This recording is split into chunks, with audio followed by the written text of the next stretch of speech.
Hi, everybody. Nice to see you again. That's the third session we're having in this series of sessions. I think for today we had something like more than 50 people. I think probably they will come, some of them later, but it's a normal thing to miss some of them. So today, as a third session, I'm going to present some few things together with David. I'm going to speak about the specific subject for today, which is being in role, Metaxis, and exploring a situation from within in drama for about half an hour. And then we're going to talk with David. We're going to try to analyze and critique maybe the examples we have sent to you and they are already published on Padlet. I hope that everybody managed to read them and the material, the extracts we have sent. But even if you haven't, maybe you'll have the chance to understand more on them when me and David will start talking about them. So the point is mainly to explore these areas, which I think they are very important for drama, the way we try to research it in some sense. So actually, I wanted to say, I felt the need to say first that this is not a teaching session. These are not teaching sessions. They are not, in a sense, something we already understood and put in practice. We are more exploring our understanding of the theory which we are sending to you, and we're trying to find ways of putting this theory into practice, basically. Now, so in some sense, I would like to start today by offering a kind of recap of what we said till now, because actually I think they are very important in order to understand what we're going to talk about today. So I'm recapping and at the same time giving some more information about the theory, and then we'll see how it goes into practice. So I think it is made clear till now in all the previous sessions we had that actually what we're trying to do is to create situations in our dramas for participants to experience by being in role. In fact, is an existential mode of involvement in drama. This is what we're trying to find out, how we can create such situations in our drama. And this is why we opened the discussion to other people like you, hoping that we're going to have some help through this discussion from other drama people and help us develop more the thinking and the practice on this area. So as I said, this is not a teaching thing, it's more like exploratory session. So let's try. I'm starting with a question of why do we think that it's so important to create such existential modes in drama, living through situation, being in role? What is the need for doing so in our modern world? Because we're talking about our world. So being in role, I have to say, is, in simple words, is to experience a situation from within and not from a distant point of view in a drama.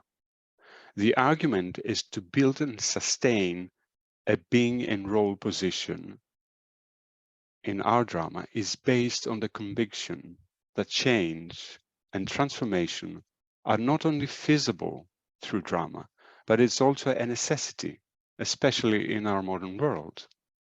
And I refer to the change and transformation of the participants in the drama, which relates to how we imagine ourselves and the world we live in. It is only if we accept this aim of change that the argument can make sense. We generally think, I think, in our group, that this change cannot be achieved effectively through distancing approaches at drama. And Edward Bond is one of the people who influenced our thinking. His theory and practice provoked more of our research for trying to find ways to work in this way. And personally, I have to mention that the first text I encountered by Bond and influenced me a lot, it was an article in Drama Journal published by NATD back in 1992, and it was called The Dramatic Child. Now, in this article, Bond is arguing that the child is dramatic in nature, and that is because any child exists in conflict with any culture. Because although it needs a culture to manage to exist in the world, it at the same time exists in conflict with a culture that is being asked to adapt to. Now, maybe it looks complicated now, but it's very simple if you think about it. For example, language. When a child is born in this world, doesn't have a language, you cannot create a language from scratch. You need to use the language given by others, created and given by others, in order to manage to live, to exist in this world. But on the other hand, which is actually language is part of culture. On the other hand, children try to create meaning, to understand where they live, what is the world they are living in. And they keep posing questions, starting with why. Why do I need to do that? Why do you make me do that? Or things relevant to that. Now, when they ask things like starting with why, they actually challenge us. If we try to respond to such questions, then we need to somehow bring in the values and of the culture we are living in. How do we justify something? It depends a lot on the culture we are adapting in.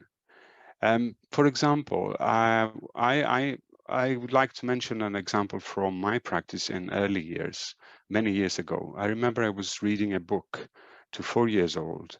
I'm sure some of you know that the story is The Selfish Giant by Oscar Wilde.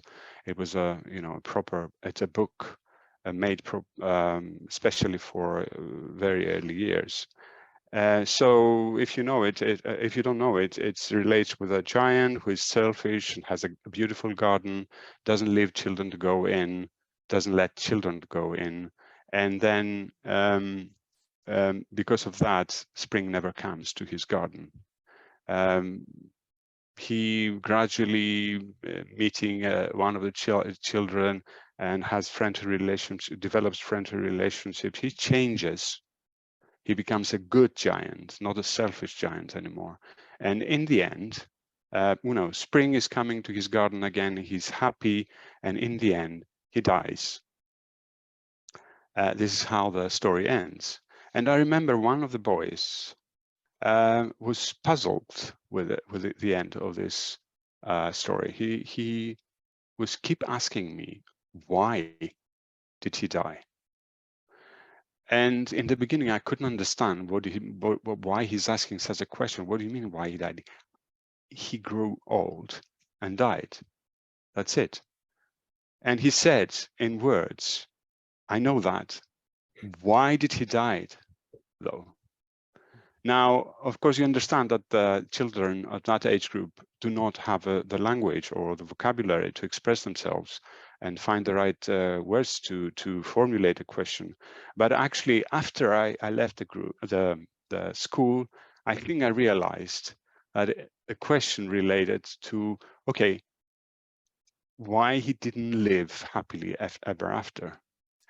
Why a story has to end with death, which is basically a kind of punishment, maybe, for his own mind.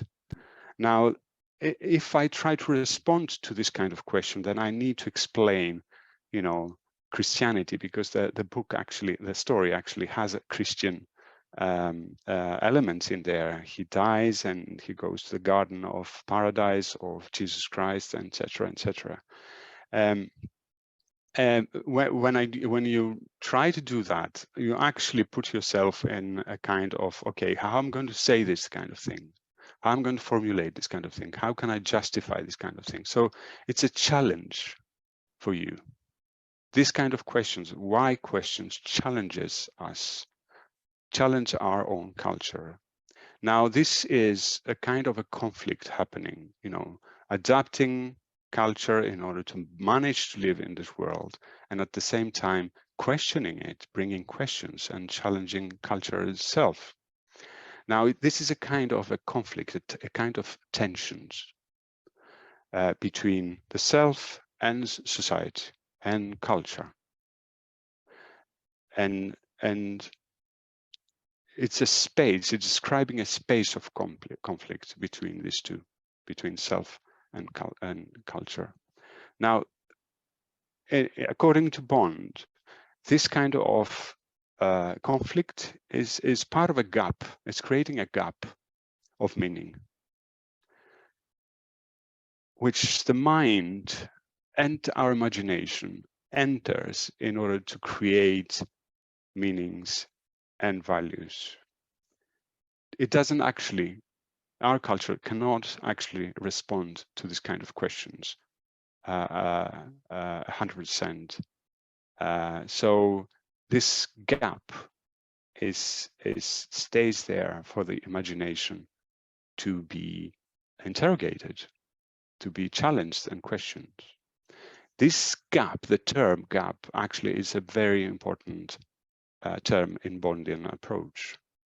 And it relates with our individual story, which is partly our specific biography and partly the events in culture and ideology. It is the side of our own imagination, because it's imagination is needed in order to try to fill it in. These conflicts are actually internalized and formulate, in effect, a dramatic psyche. This is why Bond calls children dramatic. Now, the problem is, the big problem in all this situation is that actually that culture, us adults, we express our culture, we carry our culture. We are rather forcing children to adapt, to maintain the system.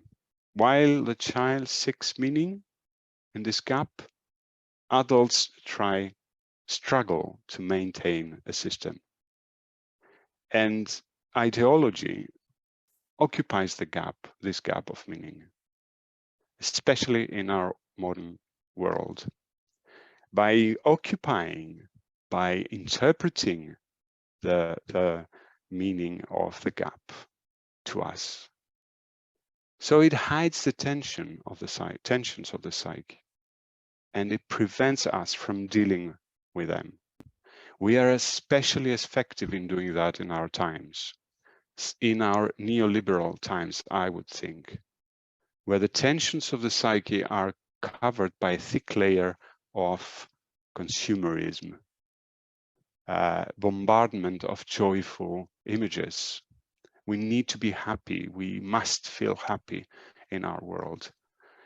It's about a persistent avoidance of anything that upsets the status quo in us and in our society, by pursuing perpetually promised pleasure, like an unparalleled ecstasy of supposed happiness.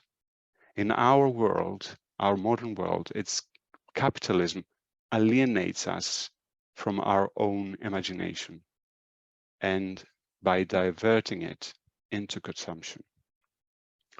And basically, authority takes responsibility after that and reduces human beings to an animal-like state. This is what bonds, this is the words of Bonds, the last two sentences, basically.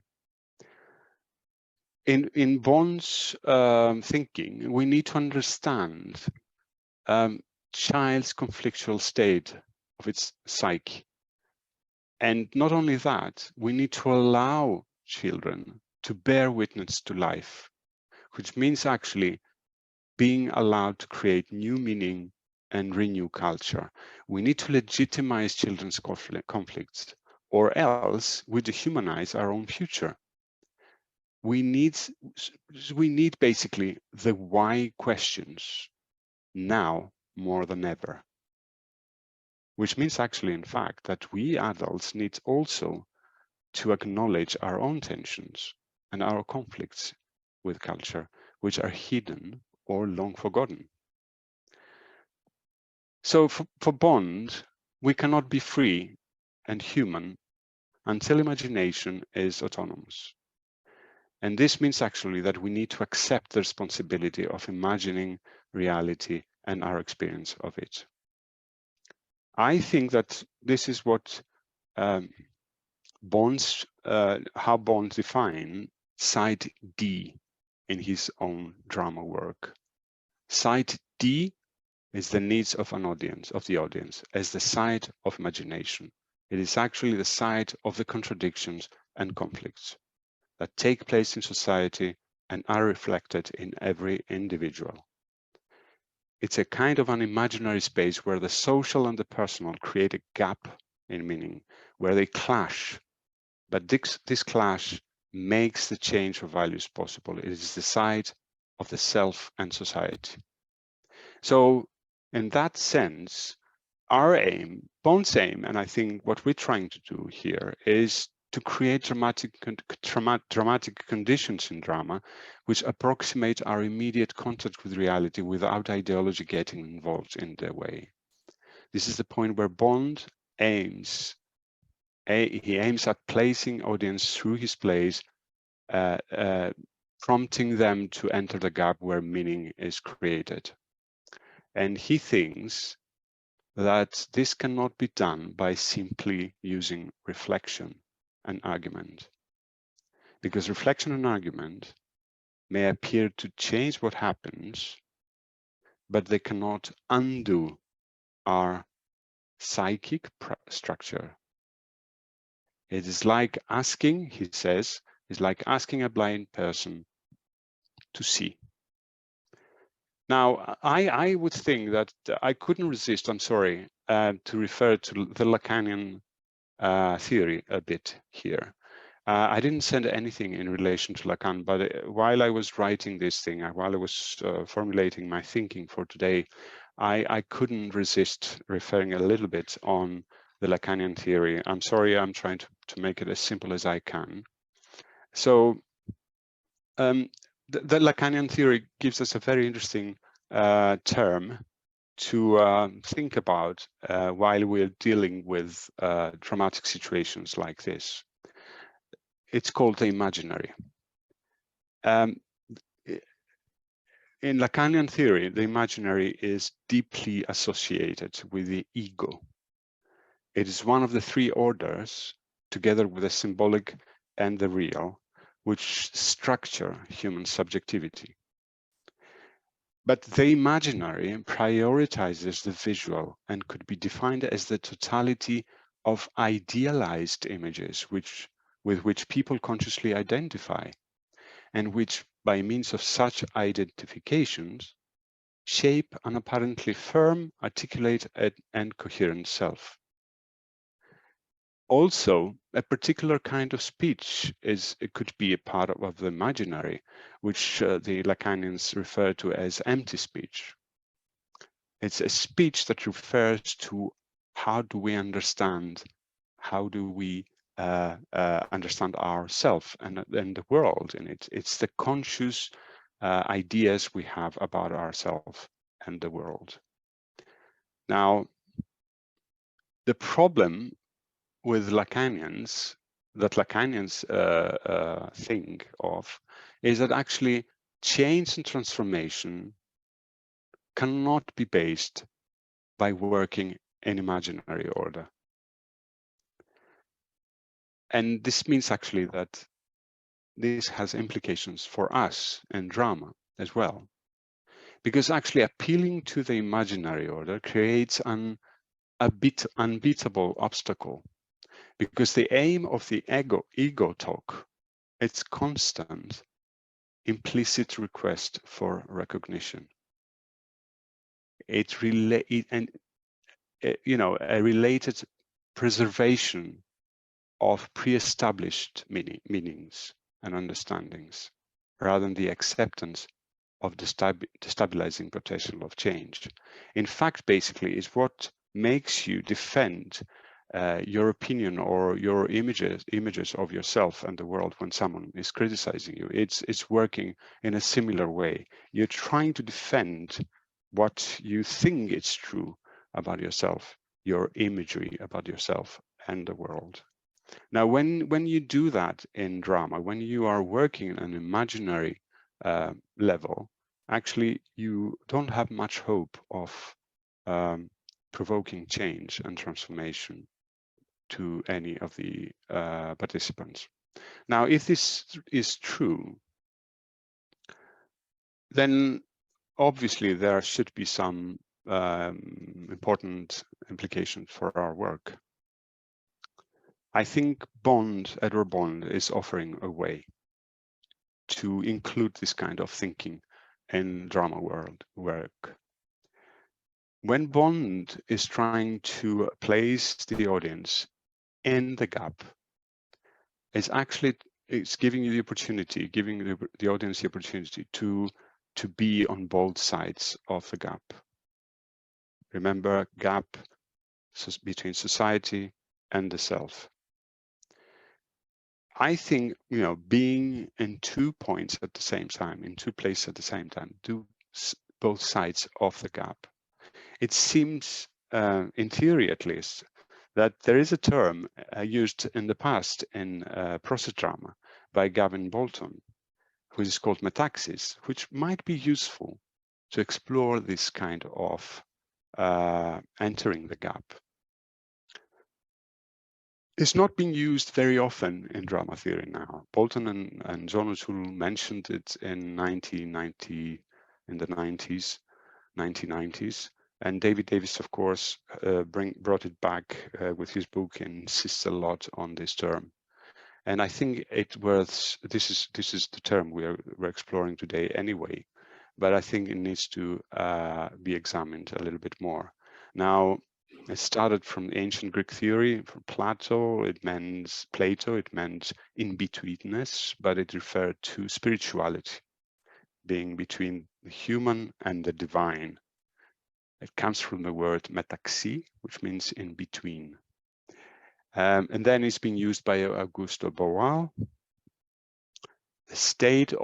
He explains it as the state of belonging completely and simultaneously to two different autonomous worlds, the image of reality and the reality of the image.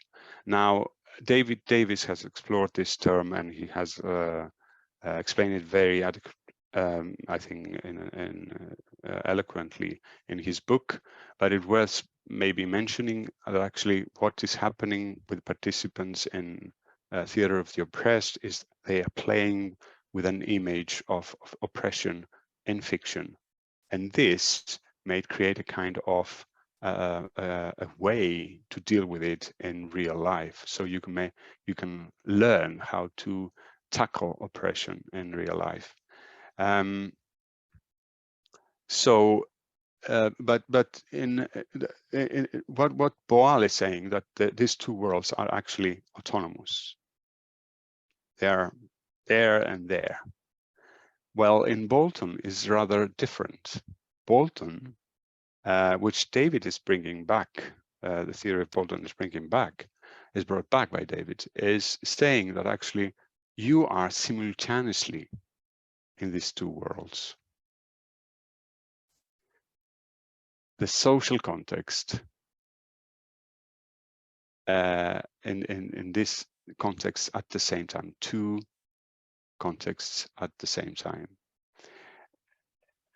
Well, he says the power of the experience of process drama stems from fully recognizing that one is in two social contexts at the same time.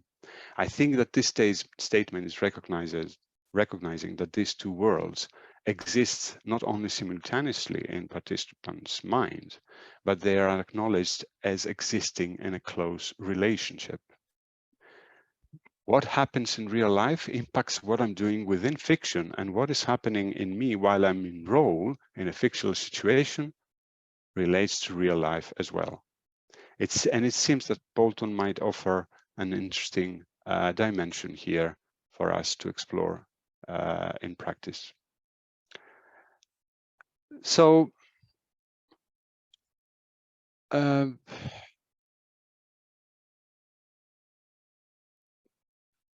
in some sense, being in two worlds at the same time, simultaneously, demands that we need to think how we can build side A and side B in a drama, how they can be present in the experience that the participants have in the drama event or in a process drama. So how real life, our culture, our reality is impacting our drama, is present in our drama, in the story we are in. And I would like to give an example here from my own practice again, from when I was working in early years. We were doing a drama with where I think some kids managed to enter this area of being both at the real context, side A and side B at the same time. So we were working on the fairy tale, Seven Little Goats and the Wolf. It's a very well-known fairy tale. It's about a goat mother, who is leaving her children, 7 little goats, behind in order to go to work or something. But there is a wolf. And the wolf later in the fairy tale challenges the kids. They, manage to enter the house, etc., etc.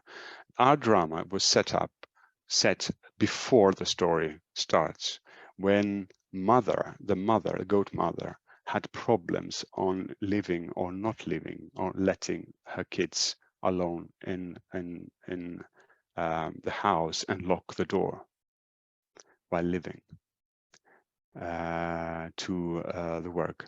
Now, kids in this drama, while the mother was wondering what I can do about it, should I lock the door and leave them in the house, or what should I do? The kids were saying, well, don't worry about it, just lock the door and go back to your work, or go to your work, it's fine. Our mother is doing the same thing to us. And that actually, the kids at that moment went out of role. They were in role of other animals in the area of the forest, advising the mother. They went, outside the role, or in a twilight role, and they immediately brought in their own experience of living in similar situations. And I need to mention here that most of these children, like 95% of them, were children of immigrants families, very deprived area in Athens. Most of the immigrants go there, refugees also, and they work in very bad works, and they have very little money from this. They're being exploited basically, and they don't know where to leave their kids when they go to work. They don't have enough money to put them somewhere, or whatever, or ask a person to take care of them. So in a sense, this is a kind of an example how this side B and side A may work, being at the same time in two worlds simultaneously, the reality and the story in it. Now, going back to Bond, I don't think we have enough time, but going back into Bond, I think another interesting term which might help us more in understanding or working in practice in this area is the term of enactment, which I think I've sent you a extract on that. Now, I'm just reminding that enactment is basically describing a situation similar to being in role, living through a situation. It's an authentic experience, enactment, which is created by actors in Bond's plays, basically. It's believable. It's a kind of a lived, authentic experience in some sense, which means actually that an actor is there and is not acting out, but is being in the situation, living it at the moment when he or she is enacting. And this means actually that side A and side B are there, they are believable, they are there and experienced by the actors themselves. As an implication, this means actually that in drama, in process drama, needs to be, we need to create similar situations where enacting a situation by the participants is possible. Planning of a drama lesson should manage to connect the participants in a believable and authentic way to the situation and the side of the drama. And few other terms which I found myself useful for working in this way, they come again from the past, but I think they are useful still. They're not the only ones. I'm just bringing these two areas for today, but there are more. And actually they're taken from David's book, Imagining the Real. And so the one is sequencing and internal coherence, which actually relates with how you build task by task, activity by activity, a situation where authentic experience may take place, and relates, the internal coherence refers to how do participants experience the situation in a coherent way that makes sense for them, so they can understand fully side B and be in role, living through a situation. And the other is the secondary symbolism and angle of connection. I think it's it's very easy to understand when you read the extract. I think David explains this very well. Secondary symbolism is something that connects you even in an unconscious way with a story, something that tells you that this relates to you, it refers to you. And angle of connection is actually the responsibility of the teacher to find a way to connect participants with what is happening there, to find what is there for them that is similar, that's recognizable by them. It's something that they understand as their own experience. So, for example, how you're going to enter drama is very important in that sense, in connecting the participants with a story and make the side be believable, so living through can take place.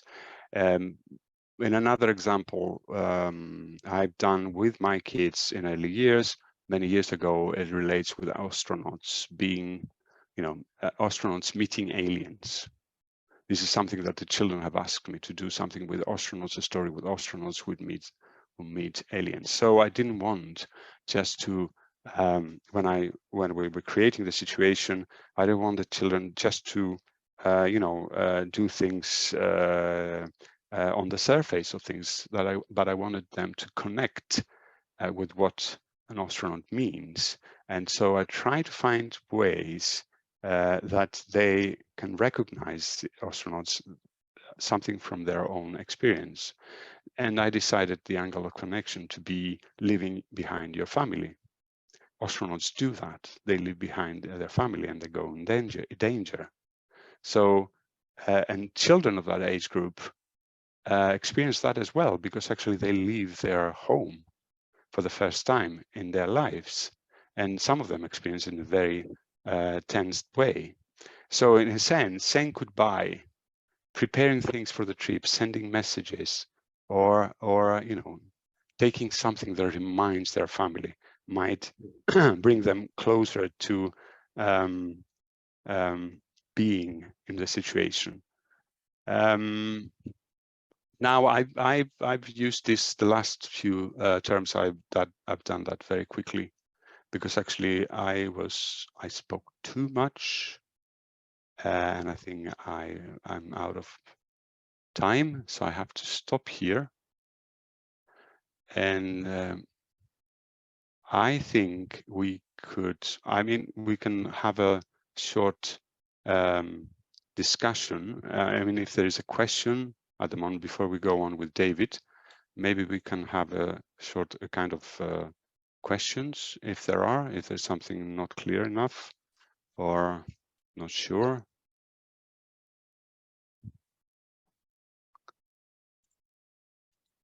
No? Okay. Adam, do you see the? Okay.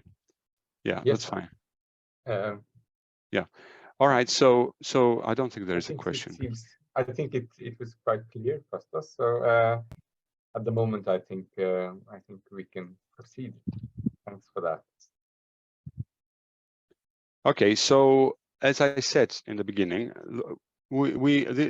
I've tried to somehow describe the context we're working in, the theory we're trying to work with, and now we can go on to how this theory might successfully or unsuccessfully being expressed in the examples we have given. As you probably know or remember, is a development of the initial scene, which was based on a mobile phone, you know, the relationship between a teacher and a student who uses her mobile phone, which we have developed in the second session as well, which we had last month. And now it's a more complete form.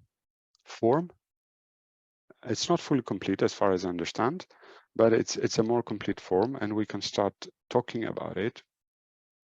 And which we thought that it would be interesting for us today to start with a discussion between me and David, because actually this is what we could have done, even if this was not a public session. This is how we worked in the past anyway. So we would have a lesson and we start discussing about it and, you know, critiquing it, etc., etc. So David, would you like to start with yours, or what do you think? Whatever you want to do, Kostas. Okay. So I'll try starting with yours and try to think about it. I have some questions about it. Okay. If the rest of the people want also to follow, I mean, you can open the Padlet if you have, or if you open the email that Adam has sent you, so you can find the same lesson there. So you, David, in the second page of your plan, you are referring to the psychology, that you don't want to focus on personal psychology, either on the teacher or the student. Would you like to explain a little bit more on that? You're literally talking about the second page where the heading is T. Yeah, okay. Yeah, before the title session on Metaxis and protection in role, Kostas. Yeah. So yeah. So sorry, I'm a bit slow here. What exactly are you?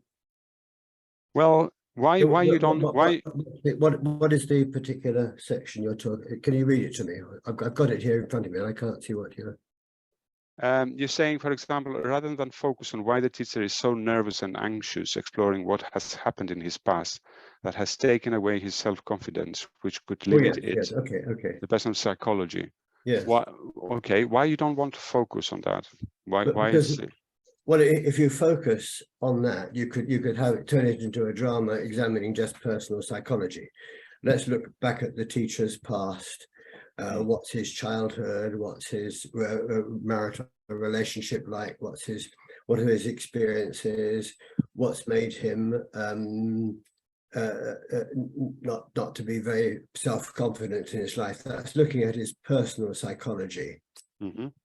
It could avoid looking at the social in that. What is there in that social that's shaped that personal psychology, and the same for the girl. So I'm steering away from purely personal psychology. I want the personal in the social. I want the social in the personal. This is what Lacan says, the symbolic order is in the conscious ego, it's in the unconscious. That's what I'm calling the social order. The symbolic order is there right through, and as you described very well, the child growing up. The parental influences coming in, and via the parental influences, the social cultural influences into the child. I think that's what I'm after there. So I don't want, it'd be very easy to do a drama about personal psychology only. And lots of dramas on the television can be about that. The question is, where is the social in that for me? Okay. All right, I think that's clear for me. So the question then, I'm sure I want to go to mine as well, because I think it relates a little bit to what you're saying. But I want also to stay in your lesson plan and expand a little bit on the same thing. If you go on page, there are no numbers on the page. Sorry, I haven't put page numbers. Yeah, no, don't worry, I haven't done that either. and I just realized that it was stupid of me. And me too. We're both stupid. All right, so if you go to the chapter where it says more detailed planning. Yes. And if you go to the next page, which is number 3, you describe an activity in pairs. They could discuss why they left teaching in the first place. You're talking about the teacher now. These pairs are playing the roles of teacher in the central scene between the student and the teacher on the mobile phone. Yes. So they discuss why they left teaching in the first place. What is the history of their discomfort with relating to students? They could each make up some bad experiences they had, and the other of the pair could try to get them to talk about it. Now, it's interesting because I'm facing the same problem many times, and I know this approach that in drama, in a Bondian way especially, you don't focus on psychology. But I do have problems many times. I wonder sometimes if I'm working at a psychology level rather than the social, or both. Now I was wondering how we could see this activity, the third activity you're doing, if it is in danger of feeling or focusing on psychology of the teacher. Yeah, I think it would do there, because that is part of the part of their background. I mean, I'm not sure they're role playing here. That's why I say they could discuss why they left teaching, just making things up with each other, and then they could just, in a discussion way, ask each other. So I think for me that what is missing here is the existential experience of the teacher with the students. So if I was teaching this, I would be quietly going around listening to what is coming up, so I could pick up on things that were being said, which would enable me to elaborate, go deeper, question at certain points that didn't disturb the flow of the lesson, and so on. So they're starting from where they are, what they've got to give, what they've got inside them, rather than just take it from me. I'm here seeing where are they? What are they coming up with? How do they see? I mean, what is the age range? Are they 14 to 16? I can't remember. 16 to 18. What are they? Well, it's 12 to 14. Oh, is it? Yeah. I thought it was older.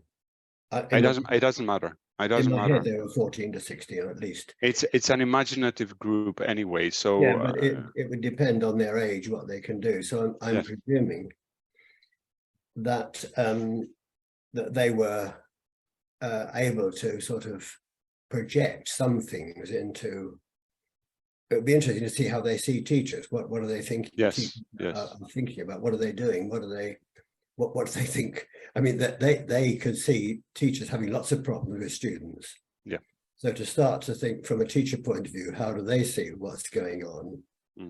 It just give me some access to what is beginning to happen, building up to the final main situation.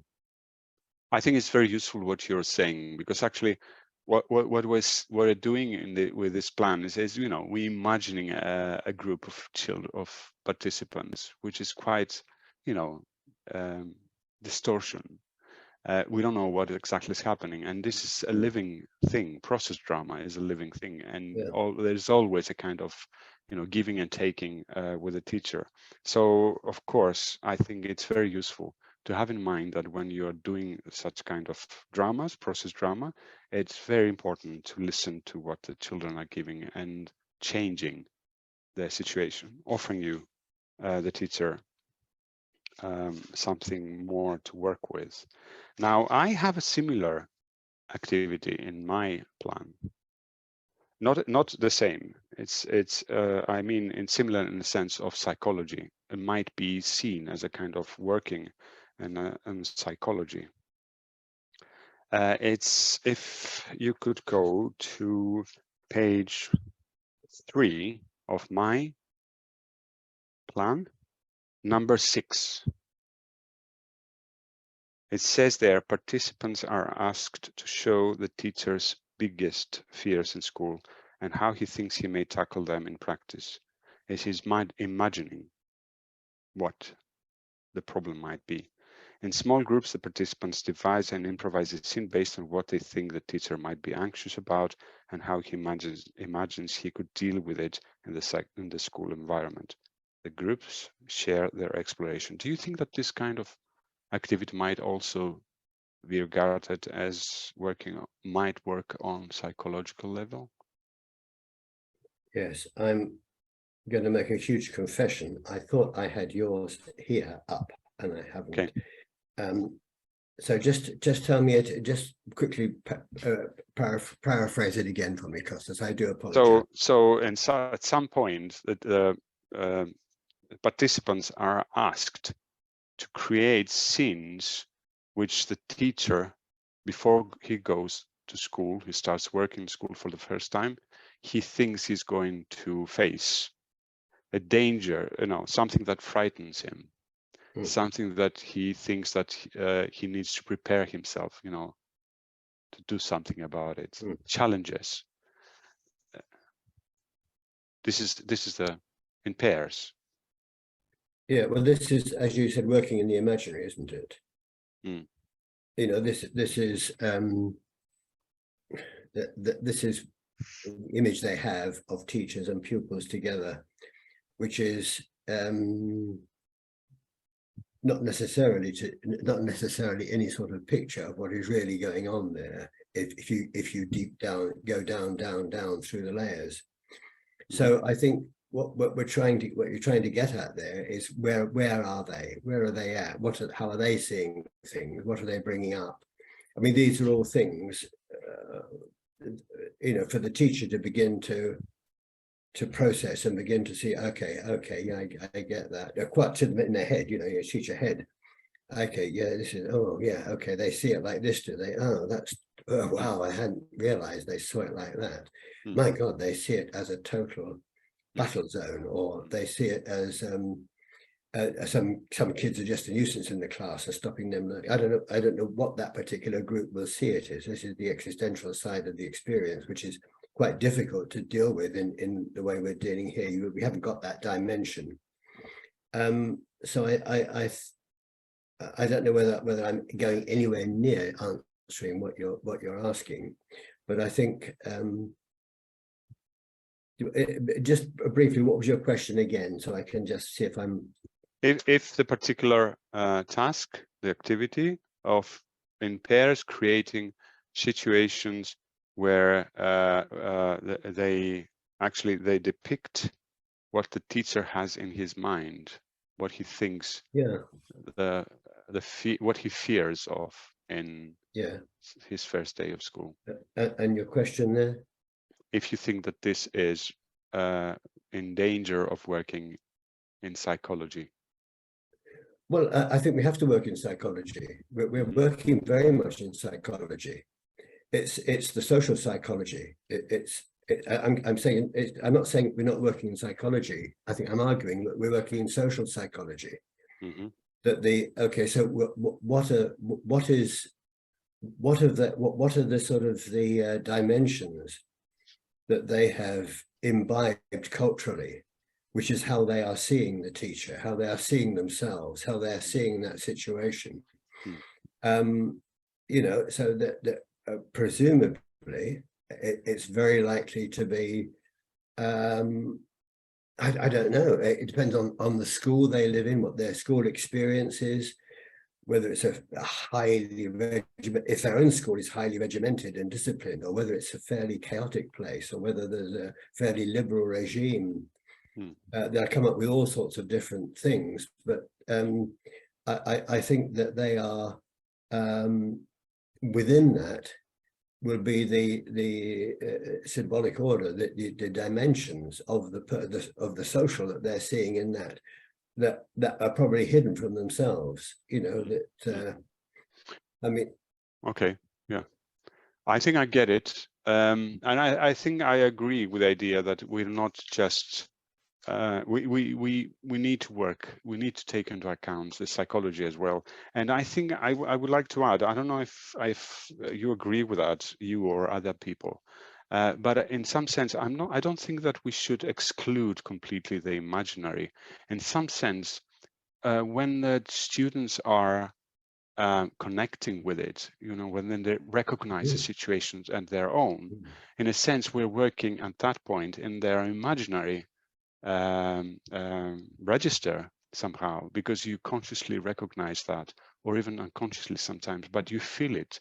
You feel that you are connecting with a situation, and that relates you with your own consciousness, how you understand your own self and the world you live in. So it's not a sense of completely excluding it, but it seems like, especially in the beginning, how to connect the people, it might work in an imaginary register. And I think Bond in his place are doing it somehow like that, you know, starts with a story which is recognizable to the people, and they immediately connect with that, or they try to connect with that. It's easier to acknowledge it as their own self.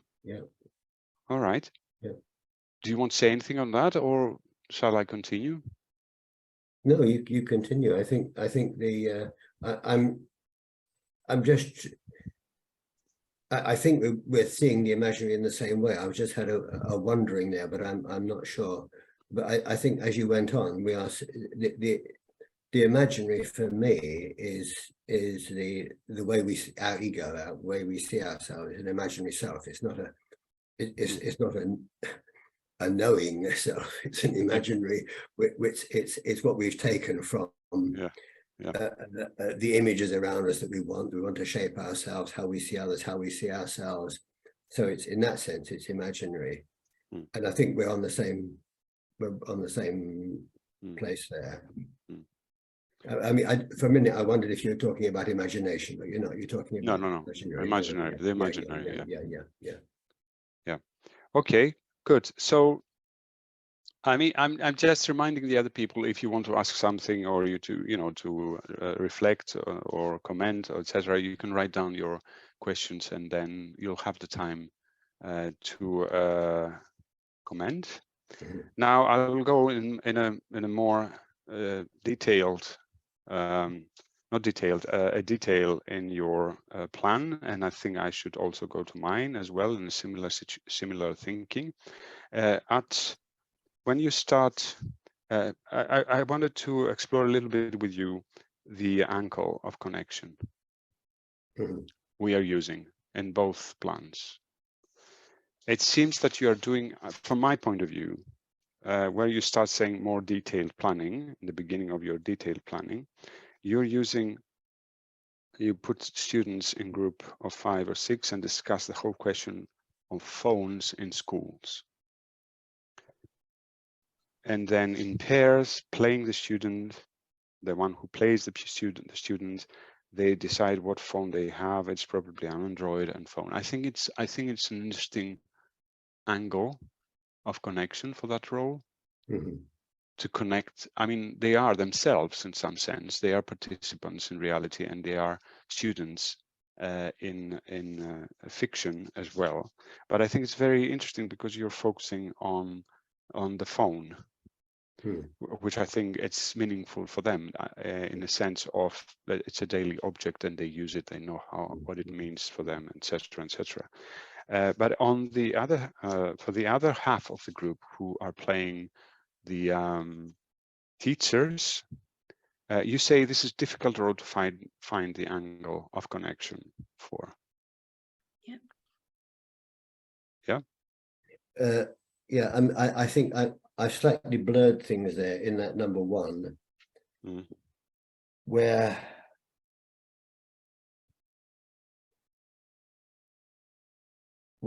I was in two minds whether that should be everybody, and then go into pairs of teachers and students. So everybody talked about the phone. Okay. But I'm still a bit undecided. I think probably it would be everybody talking about the phones there. Yeah. Okay. On the other hand, it gives more strength if the students who are going to be the students among themselves are talking about it and building their connection much more strongly with it. So I was slightly undecided. Okay. But probably came down on the side that they should be the people playing the students. Yeah, that's good to clarify. But also I'm asking in relation to the role of the teachers, and it is a difficult role to find an angle of connection. Would you like to talk about it a little bit? I mean, why do you think it's so difficult? And basically, am I very how do you say, is my plan very ambitious when actually I'm starting with the teachers myself and trying to connect them with the teachers in the very first. I mean, when we come to that, I would like to give feedback on your plan as well. I don't know whether are you switching over here, or are you still talking about mine here? I'm talking on yours. Okay. But and I was connecting to mine, but it's okay. We can finish with yours, and then you can talk with mine. Yeah. Okay. Well, was your question? Why would they find it so difficult? Yeah, why it's difficult. And finally, do you think that it's what you have chosen here? Does it work in relation to, effective angle of connection for them? I don't know is the answer. I don't know the kids. I don't know their actual age. I don't know experience. I don't know the attitudes in general they have. In one school, there might be quite a sort of underground hostile atmosphere to the staff because of the intense regime. In others, there might be quite a benign, and so it depends who I'm working with. That's the existential side of the teaching situation. So this is just an example trying to sort of think, okay, how could what I could experiment with here to try and first of all find some point of connection, particularly in the two lives they're going to play between the student and the teacher. They're both in the same damn situation, really. I mean, they're both struggling. They're both the society has them in a mess.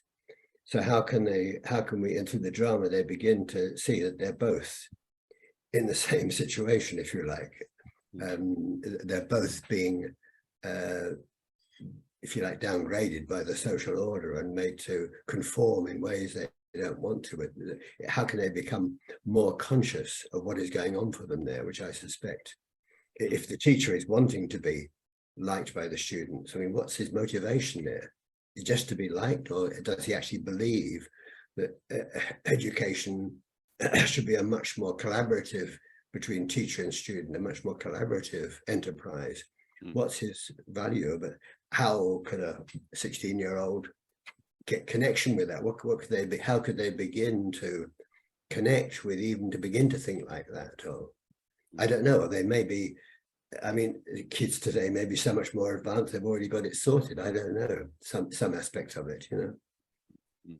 So you're actually the angle of connection here for your plan is to the similarity between the teacher and the student and having problems. I think that's one of the dimension. Yes.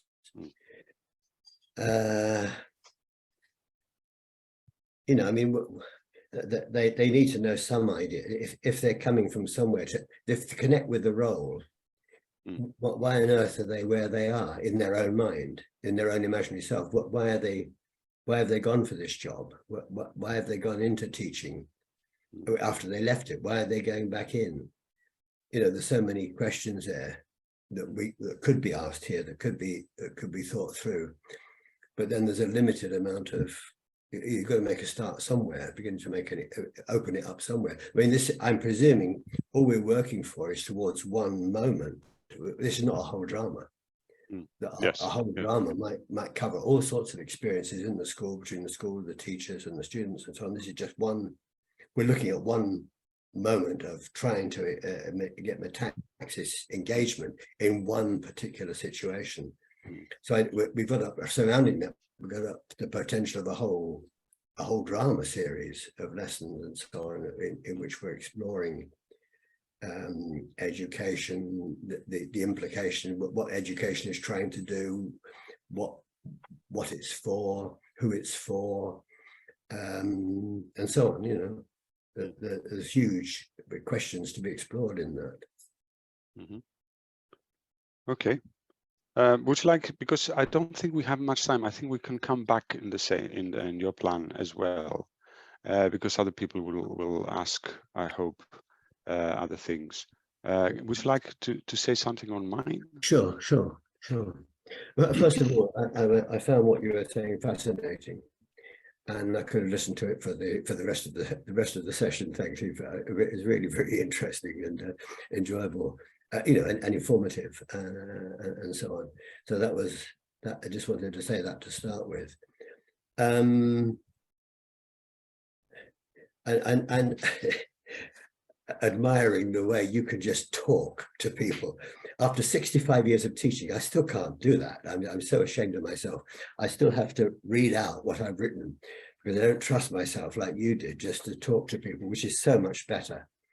And you other guys can do it. Cao Xi did it, Chris does it, you do it, Adam does it, but I'm afraid I'm the most the one who's furthest behind in the class here, and I still have to read mine, so I apologize for that. So I'm going to read my notes. I think you're effective, David, anyway, so don't bother, don't apologize. You're effective anyway, so. Okay, good. Right, well, I think your plan shows very clearly the forces at work in the school stemming from the head teacher. He's entrenched in the system and he's usefully blind to the real beneath his nose. It gives us a clear picture of this dystopian world of the school. It's a system designed to produce faithful servants of the system, and ways could be found to link it to the broader social system. For example, by underlining the need for education and self-discipline if they're to get good jobs and be of use rather than a drain on society and so on. However, if the main aim is to explore how to set up a metaxis mode of involvement in the final scene, then I do have questions about the sequencing and internal coherence for the participants. This was always an area underlined by Dorothy Heathcote in her work with her students. the lesson development has to be internally coherent for the students participating. It's only too easy when we are planning a lesson to plan it from the teacher's point of view, rather than constantly putting on the heads of the students to check if it is internally coherent for them. For me, this means that for the students who will eventually role play the new teacher, the head teacher and the student in the main scene, they all need to be preparing for that metaxis mode of being in role in all the work of the lesson. That is, every step needs to build internally coherently for them towards that goal.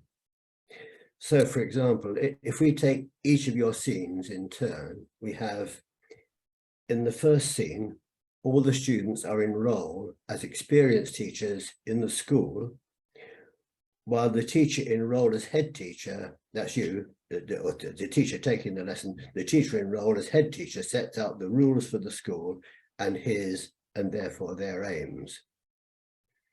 In the second scene, all the participants have to switch from experienced teachers to being the new teacher and his daughter, who is given quite a lot of aims and objectives.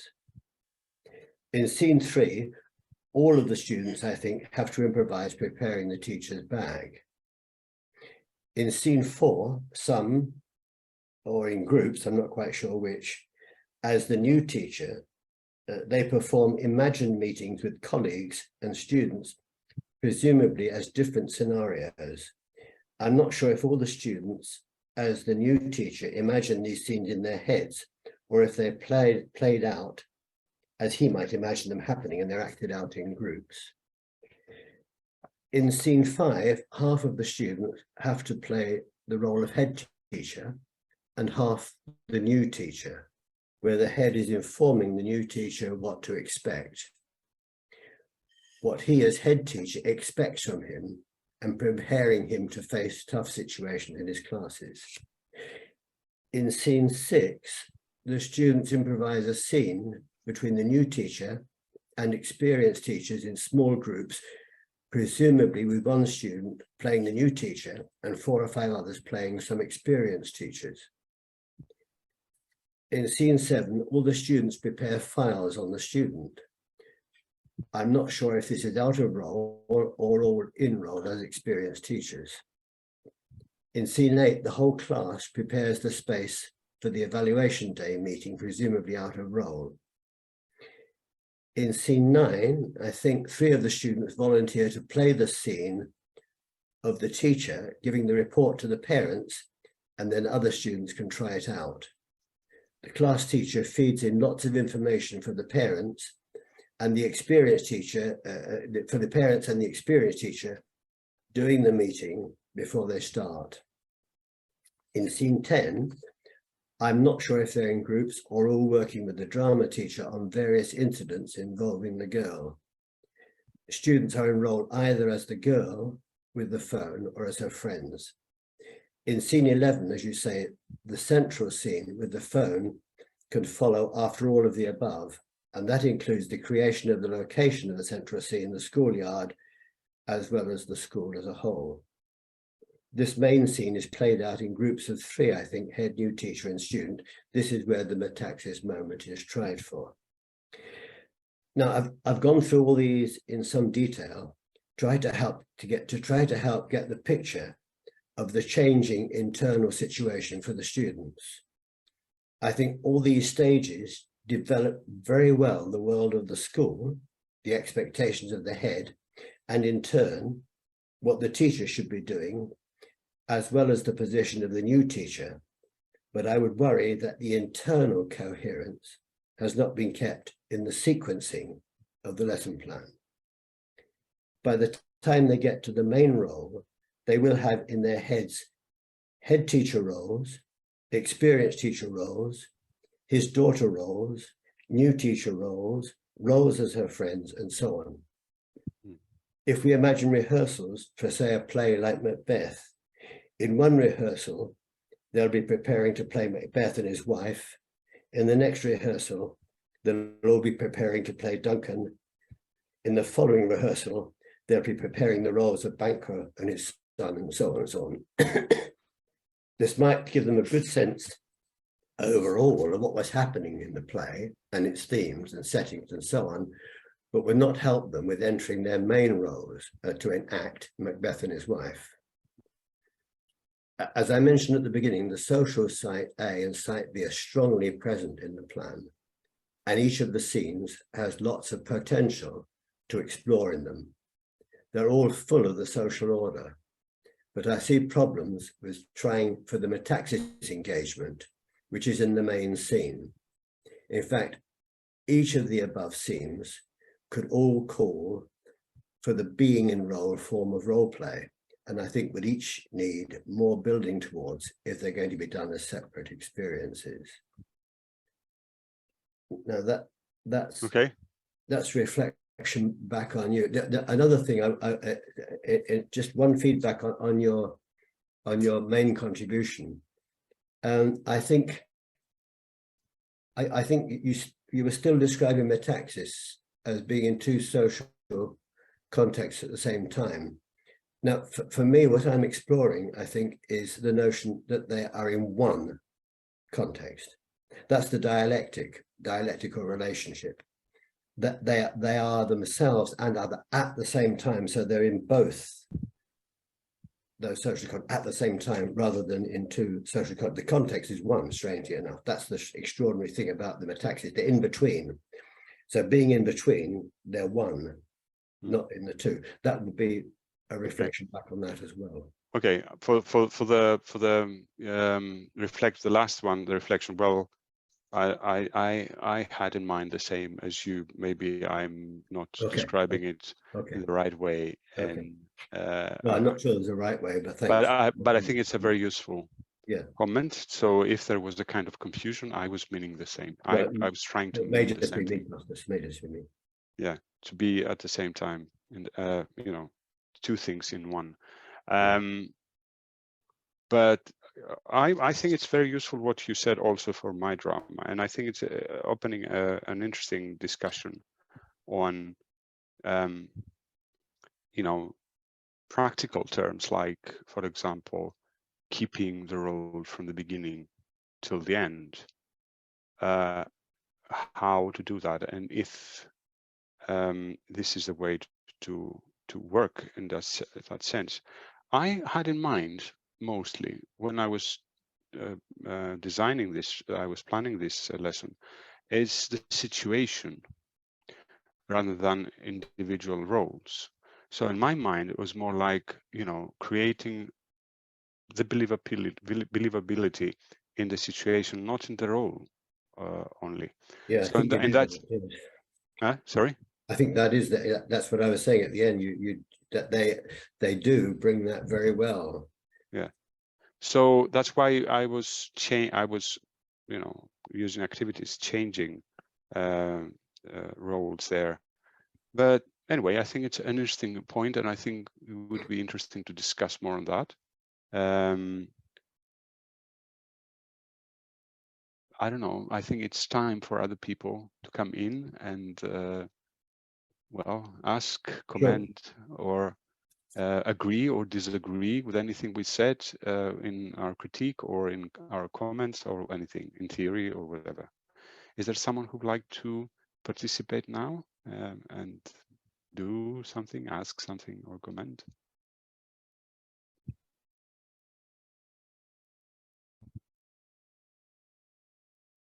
Kostas, can you talk a little bit more about that you were thinking about the situation rather than the role? Well, yeah, it's actually seeing the situation, understanding the situation from different factors. Let's say, I don't want to say point of views because it might confuse a little bit. It's more like different forces. How different forces are employed in this site B. So what is the situation here? What the head teacher is bringing in, what the teacher is bringing in, and what the student is bringing in, what the neighborhood is bringing in, what the Ministry of Education is bringing in. So in that sense, I thought it would be more useful or more easy to do that by exploring, you know, different roles.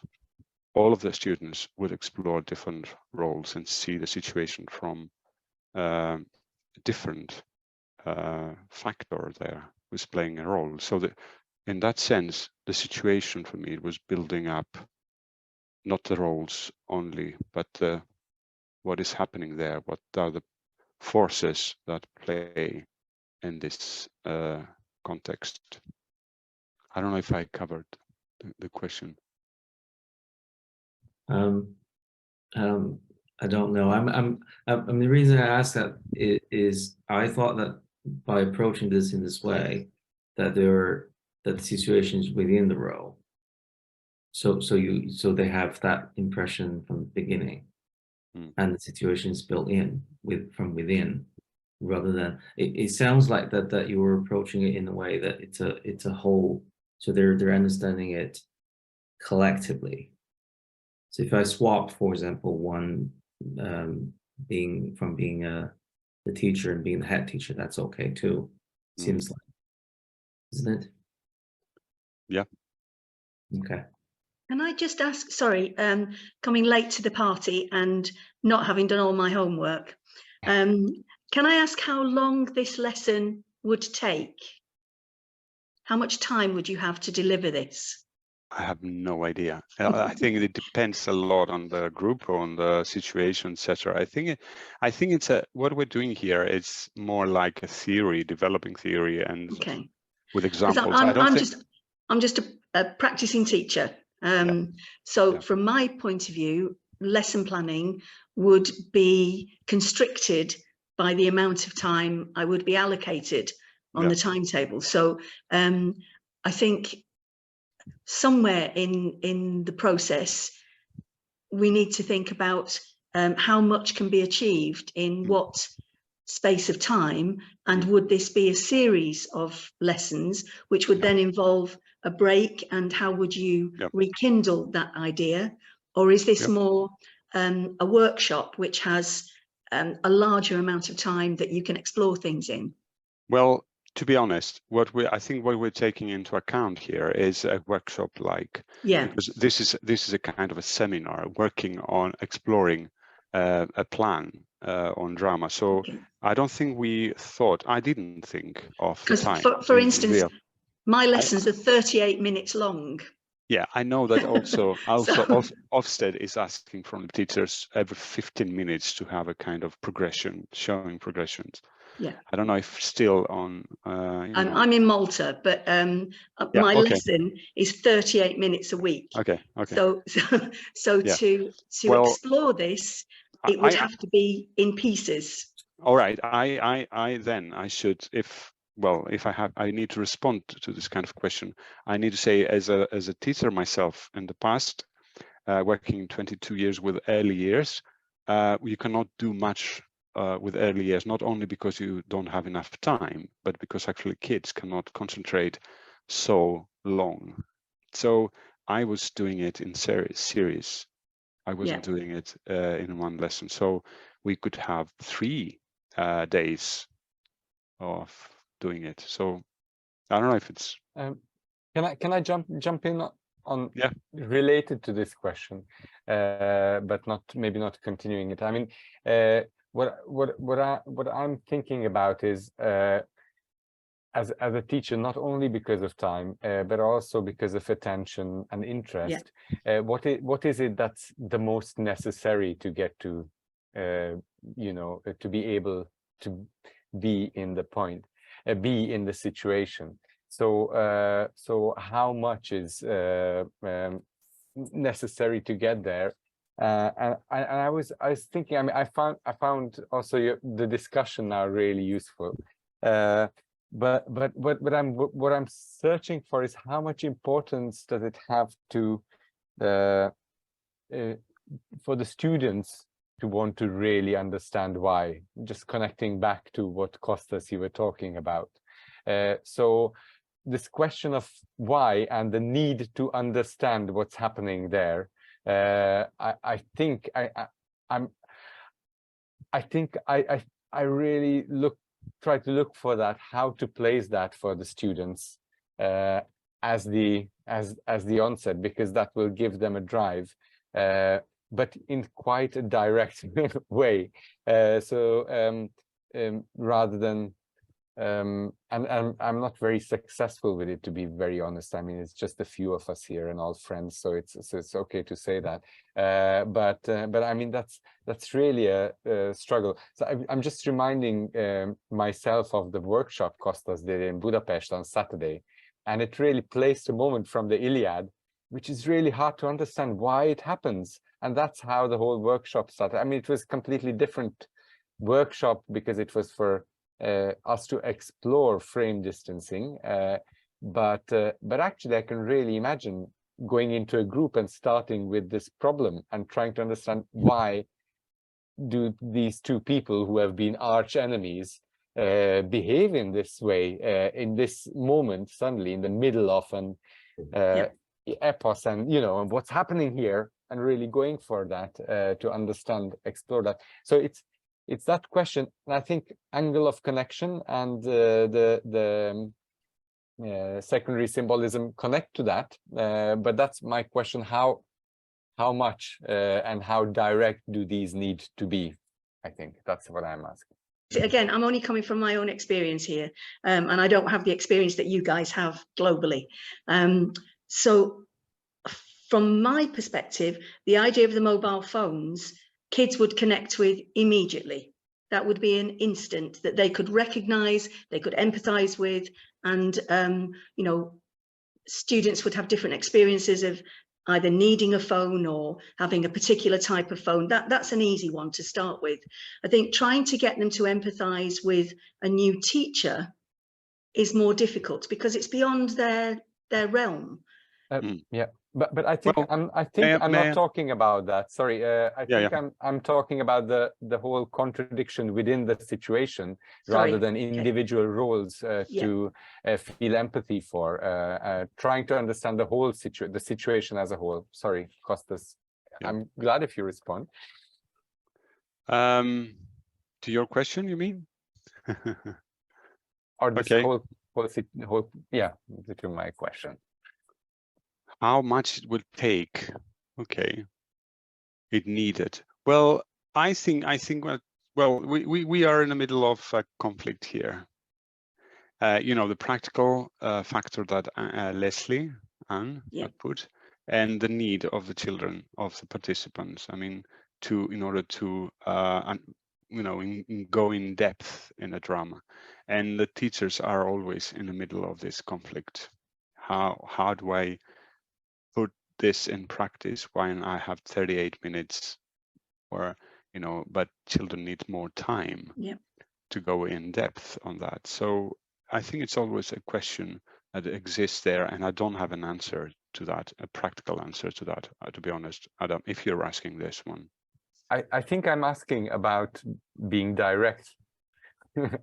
But what do you mean by what is the contradiction, or placing the basic contradiction within the situation straight at the beginning? Okay, I don't think that could work in my point of view immediately. I think you need some time to build the situation, the believability of the situation, and the engagement of the people with the situation. So I don't agree, for example, with Niels when he says that it takes too much time and what we do about it. But I think that it's good if we try to find ways of doing it more efficiently and maybe in a more economic way. But I think we need to give time to people to connect with the material, and we need to slow down a little bit what is happening in drama, and expand, go in depth. I don't know how practically I can do that. I found my way when I was teaching as a teacher, but I know it's difficult for everybody to find a solution to that. The question of the 38-minute lesson is exactly what we're talking about. It's the destruction. That's the social order, destroying the arts, of being irrelevant, insignificant, tokenism. When I was full-time teaching in school in the 1960s, I could have 3 hours teaching one group in a purpose-built drama studio in the period of progressive education, when the arts were much more valued. I mean, now 38 minutes is, it's nonsense. But I'm lucky, because in our school we have drama. So. Okay, that's good. That's good. Yeah, sure, but it contains the contradictions that I know. telling me well, how awful for you to have. And added to that, most of the time to do practical, I have to work in the corridor because my room isn't big enough. Yeah, sure. Yeah. Well, there is a comment in the chat room by Judy. I think she says, somehow we have to teach ourselves and others to take the why questions as a vital inner need. Thank you, Judy, for this. I think you're prioritizing the need instead of the time. The other thing I wanted to respond to is what Leslie has said about the new teacher. I mean, how students, how difficult it is for students to connect with a new teacher in schools.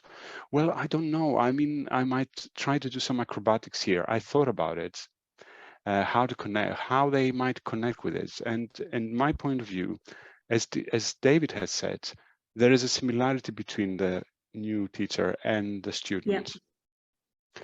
And basically, I've started with teachers in school, having in mind the idea that, you know, the head teacher, the teaching role as head teacher is addressing them.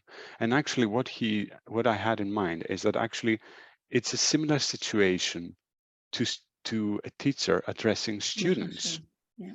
So in fact, teachers they can find themselves in similar situations as students, in a sense that they need to obey orders.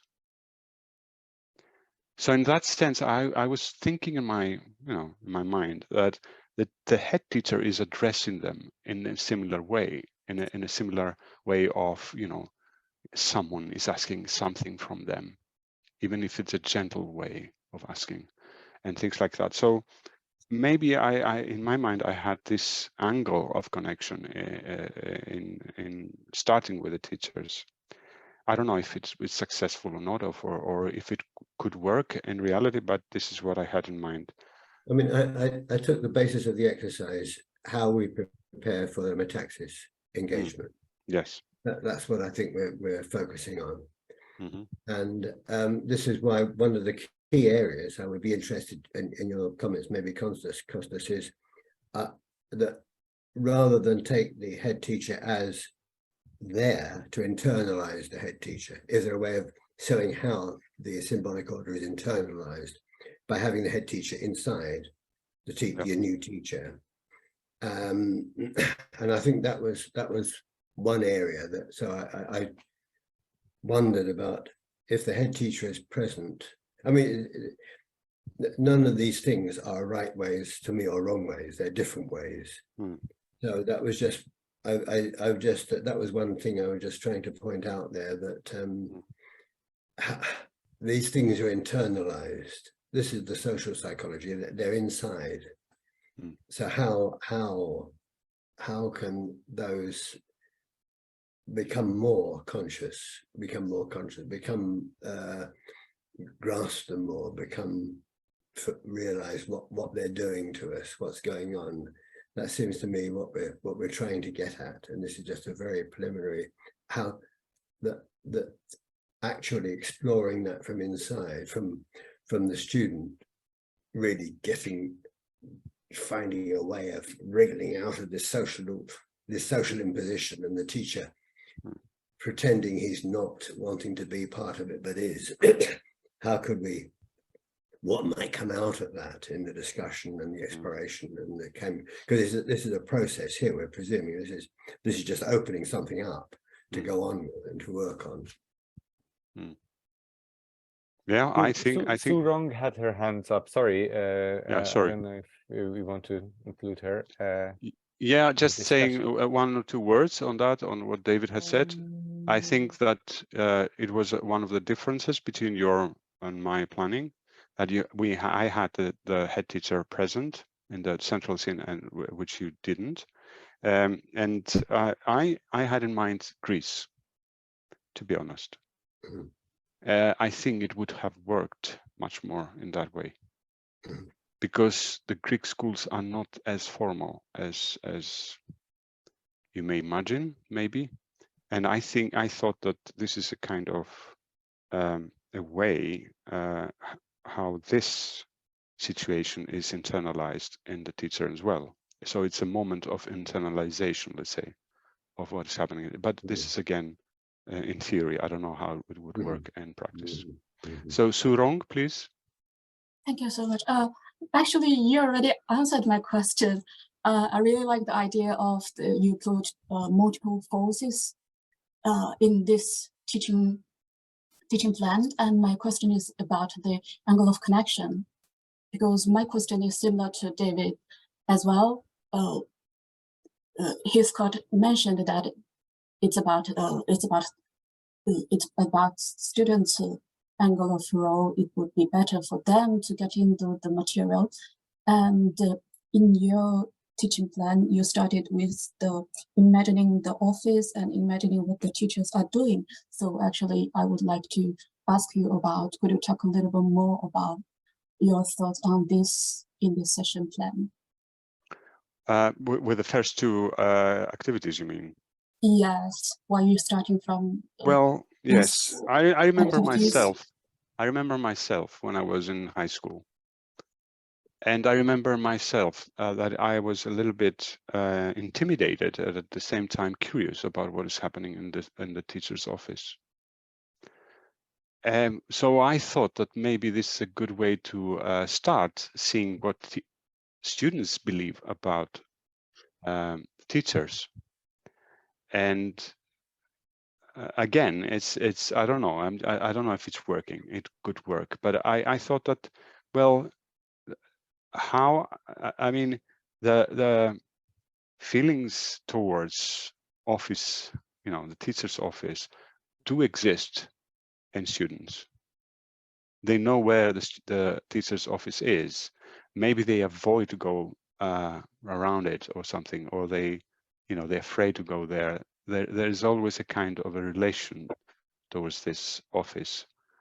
So I don't know. I thought that this might be interesting for them first, and then the angle of connection. As I said before, it's more like not as teachers, but as teachers who are addressed by a powerful man, the head teacher, and which might be similar to what the relation of students to teachers as well.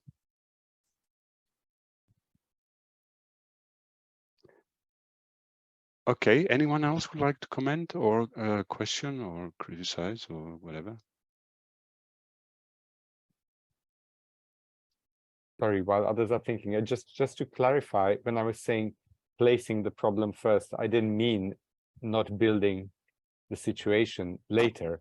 I just meant, trying to offer something like a broken phone and or something like that, a pretext that drives and raises the question of why in the participants, and the need to explore the question further, rather than slowly building and then slowly building the situation for them to be able to step into role, but having the problem first and the question of why first. That's all I was thinking. I agree. I think it's a good idea. I think I should have done that, I think. So maybe by setting almost not a crime scene, but setting the scene, taping it out, having the objects there as a starting point, so that as they come in, they're intrigued already, and then build from there and deconstruct rather than construct. Well, yeah, this is a useful comment, and I think it's a way we work sometimes, starting with an object which has a kind of imperative tension in there to explore later with the students. Chris unmuted himself, which I guess he wanted to say something. Yes. Oh, no. You said what I was going to say, I think. But I'm just aware my instinct was to start when I was thinking about it from the moment or just before the moment where the conflict begins, and then work back. Work backwards. So you've basically said what I was going to add, because I think that it relates to, I think what I would say about both plans is there's so much information to process in all of the tasks. Now, obviously, it depends on how it's been done, but it feels to me that it's the constraints are such that there is such a break on the embodiment of the experience in the tasks, in the plans of both plans for me at the moment, that actually the event itself feels very, very distant. And that's why my instinct was to start from that. I think in the notes we shared before, I said, I want to start with that moment and then work out how the hell we got to that, because that for me poses the why.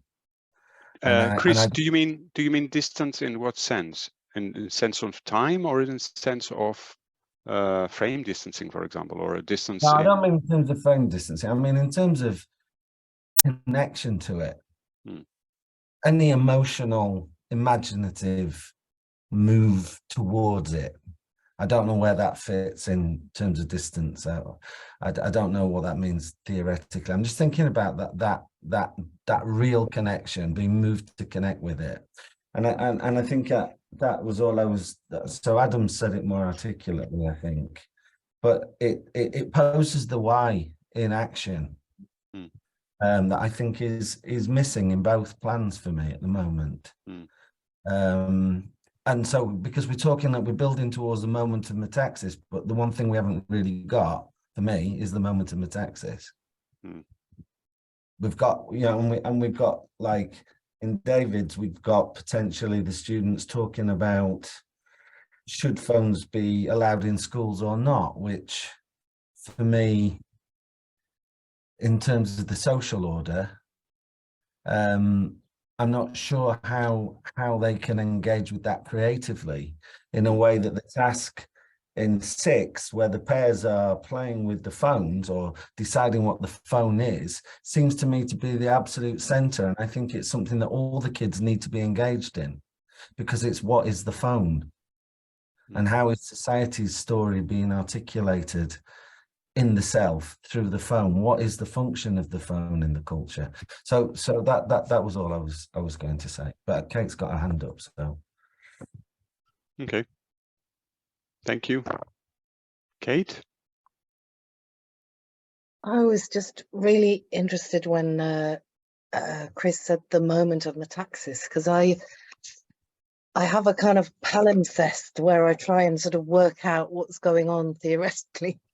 And I think the moment of Metaxis happens. I mean, I'm looking here at, you know, you've got bonds A, B, C, and D. You've got the theatre of Dionysus, the city, the auditorium, the stage, and the backstage. And Lacan's read 3 registers. I'm just trying to sort of tie up what you were talking about earlier, Kostas, the imaginary, the symbolic, and the real. So you've got a sort of, Bond talks about reading the stage and the psyche together. So this is my way of understanding the stage and the psyche together. And I think what we're talking about here is when Heathcote's, when drama teachers are protecting kids into role, the kids are sort of occupying this space. And the 33 conventions, number 1 to 16, they're all about looking and acting. So it's about looking at the stage, looking at the context and the situation, and perhaps going and altering it or doing something with it and then going back. But the moment of Metaxis is when the kids actually cross this boundary, which would be the boundary between the stage and the auditorium, and they go on stage in role, and then they're actors. And the whole beauty of it is that there's no audience watching them, because they are their audience. Now, if nobody's watching you, you haven't got the imaginary, you haven't got the ego there, because the imaginary is how you think other people see you. So you're giving the kids agency because they're looking and they're speaking and they're doing. And for me, the whole political thing is they've got agency over the signifier. So they're in control of those signifiers. They're in control of the icons, the symbols, and the indices. And this is why drama is so important, because it gives the kids agency. Whereas if you look at what happens with transmission teaching, Brechtian practice is a brilliant example of this. Brecht's empowering the stage. So the actor looks and the kids just are looked at and spoken to, and that's what really bad teachers do. Just lecturing the kids. And worse still, I was talking to a teacher last week who said she'd just done some training on a thing called cold calling, and I said, oh, what's that? And she said, oh, well, it's when you pick on the kids to answer your questions, and it keeps them on their toes. And I was thinking, oh my God, that's, Althusser calls it interpolation, but that's when the signifier, you know, the kids have no agency, they're just receptive. Whereas Heathcote gets them out of here and onto here and imagining here. And you know, you're in a state of being in role when you're imagining the red carpet or whatever. You know you're in the drama studio. So the two worlds are, you know you're in the drama studio and everything's black, but you can see a red carpet or a flight of stairs or, you know, something else that's completely imagined. And I think I hope that it helps to sort of tie up what everybody's saying. The areas, the theatre of Dionysus, Bond's sites, Heathcote's protection into role, and what you're talking about is Metaxis today, being in role, which is occupying. The kids are sort of, they never leave the classroom, of course, but they're looking and speaking as though they were on a stage. I don't know if that makes any sense. I think it's very useful. It's very dense. I'm going to watch it again because we're recording it. I think there's something very, very useful there, and I'll try to. But at the moment, I'm not sure I can fully understand. If you've got any questions, the implications. Oh, sorry. Yeah. To just clarify. Sorry, because the indexical for me, if you don't mind, just, is that okay, Kate? Yeah. Icons resemble their signifiers. Yeah. Symbols stand in for them, and indices are physically connected to their signifiers. So when I was teaching, I used to get a leaf and say the leaf indexes the tree because it was once attached to it. But it's the most primitive type of sign. It's the mother-baby, you know, unity that's been sort of torn apart. Okay, that's thank you. It's a metonymical thing, I think. Yes, isn't it? Yeah. So we're talking bodily as well. Yes. Yeah. It's the real, the Lacanian real. Yeah. Bond site D, I think. Yeah. Okay. Thank you very much for that. Is there anyone else who? I mean, we have only 10 minutes left, 11 minutes left. So if there's someone else who'd like to comment or challenge anything, this is your last chance. I have questions. Yes. If no one else, or do you want the time, Kostas, to speak? No. It's up to you. Yeah. I mean, there was two. One related to what Kate said about there not being an audience, and the participants being on their own, so the ego not being present. I'm not sure I agree with that. I mean, my understanding is that you're never alone in a way. So I learned that from Kostas, I think, or, you know, saying it in that way. But that's actually how, you know, the self-awareness doesn't move out, even if there's no one sort of very particularly watching. But that links to my other question: how important is that for the metaxis to happen? You're having an audience, you mean? No, the self-awareness, is that important? And on what level? Is it important to have a self-awareness of being the creator or the maker, you know, using the term making that Bolton uses, to have that sense of me being, I am making fiction, to have that sort of self-awareness, or because there's so many. So what's useful to have metaxis? And my other question is whether metaxis is a moment, because that's what the phrase was being used, a moment of metaxis.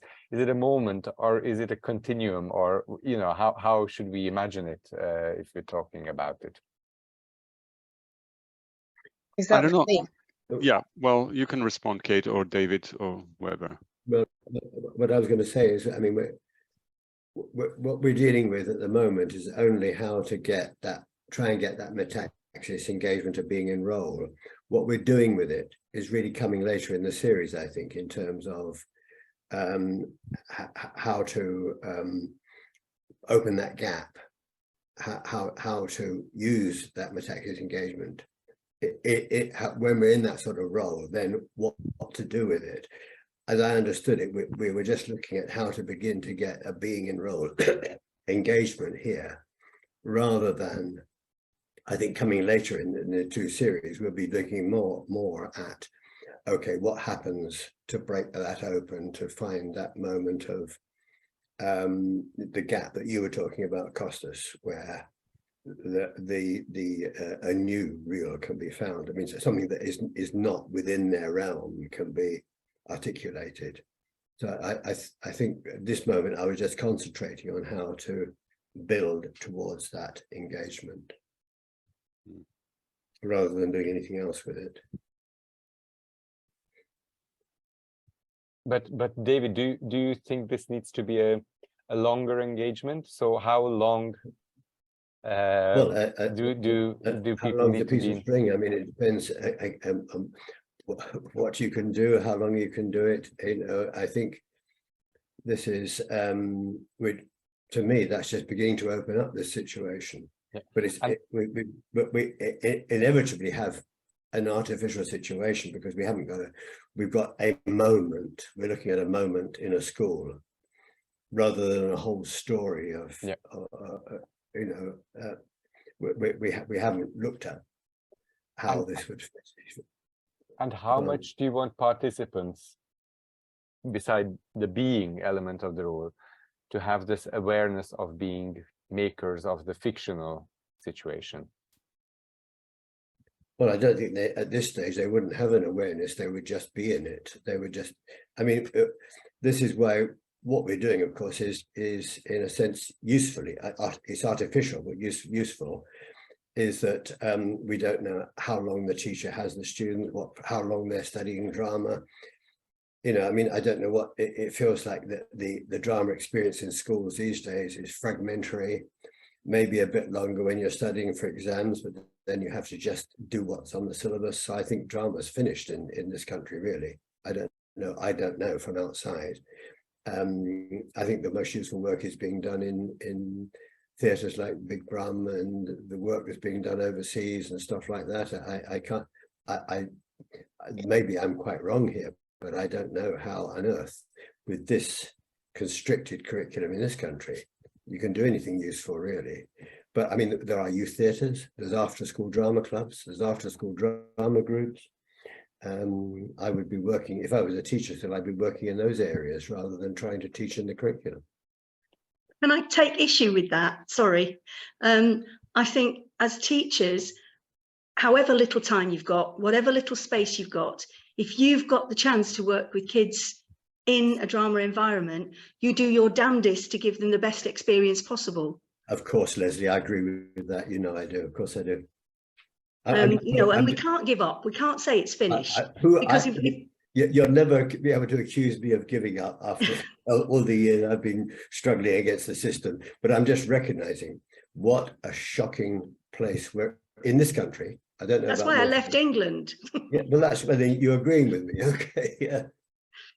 Okay, I could mention here Greece, but I don't want to because I'll start crying. So I think Kate, sure. Kate would like to say something. Kate? Okay. Yeah, just in terms of how aware you are, how self-conscious you are when you're in role, this state of metaxis, and Adam was saying, asking whether you sort of can really lose sight of yourself in that way. I don't think you do. I mean, you always know where you are. If you're in the theatre, you know you're sitting in the auditorium because you can see you are. And if you're in the classroom, you know you're in the classroom because you can see you are. But you don't necessarily, when you're in role, when you're in this state of metaxis, you don't necessarily think, "Ooh, I'm going to give myself a flight of stairs because that'll really help me, you know, believe in the role." It's not conscious. A flight of stairs appears unbidden, just like images in dreams appear unbidden. And I think there's an unconscious, very creative aspect of being in role that does that. And I think that's why kids absolutely love it, because they're tapping into their creativity. And this is what I'm talking about. It's not about the blooming signifier, the curriculum, the ideology, the interpolating, you know, regime telling you who you are and you're so-and-so's younger sister and therefore you're thick, or you come from this place and therefore, you know, you'll amount to nothing. When you're in role, you're being very creative and you have agency and you know you are. And that's what drama does. And that's why I agree with Leslie. Even if you can only do it for 38 minutes, the kids are going to love it. If you can work in role with them, they're going to love it. I agree as well. And I have to say that actually I have found myself in such a situation, in a metaxis situation. And that includes some of David's workshops in the past, and some of Chris's workshops I have been in the past. I've been only one in Adam's, but I wasn't participating. I was translating, so I cannot refer to that. And I think I know what it means. It doesn't matter how long it is. It's a sudden thing that's happening at that moment. In my point of view, in my mind, it approximates a lot dramatic playing. And if sometimes I remember a few things of my dramatic play when I was a young child, and it looks like that. It looks like suddenly something appears in my mind. I don't have control over it. It just happens. And I wish sometimes to talk about it, you know, the experience we had from metaxis effect in our lives in drama or whatever, and maybe explain it or explore it in depth. Sometimes this might be useful for some other meetings we may do in future. At the moment, we need to finish here. Thank you very much for attending. I hope it had some usefulness for some people. And I hope that we'll try to do much more, reflect and research more on this area. And if someone finds something, we will be pleased to communicate that with other people. Don't forget, there's another session coming in a month's time. And if I'm not wrong, is Chris and Adam, isn't it? Yes, it's the 19th of May, and yes. It's Adam and with Chris. Adam and Chris, yes. It's Adam and Chris. Thanks, Chris. And it's on objects and cathexis. So we'll be looking further and perhaps we're trying to work on further with this situation, and of course with this whole question that we are engaging with about being and in role. Okay. Well, feel free meanwhile to comment on Padlet. I mean, Kate, if you want to comment, or you can put the structure you've shown to us Yeah, that in would there. be helpful. Yeah. Please do that. Or other people may like to comment on anything. Please do. It's good if we, sustain a conversation between us. And I've made if you don't want to put your name there, I mean, you can still do that on Padlet and put there anonymously. But here I've also created a feedback form just with one question. Just write any feedback you want to give, and that's there for us to use. But really feel free to use the Padlet and make comments there and share thinking, writing, videos, whatever. It's a space for us to work on together. Thank you very much, thank you, Kostas, and thank you very much, David. Thank you, David. Thank you. I found it really useful and really helpful, inspiring. And thank you, all of you, for joining us in this time, midnight and in the morning, perhaps some places. Thanks a lot.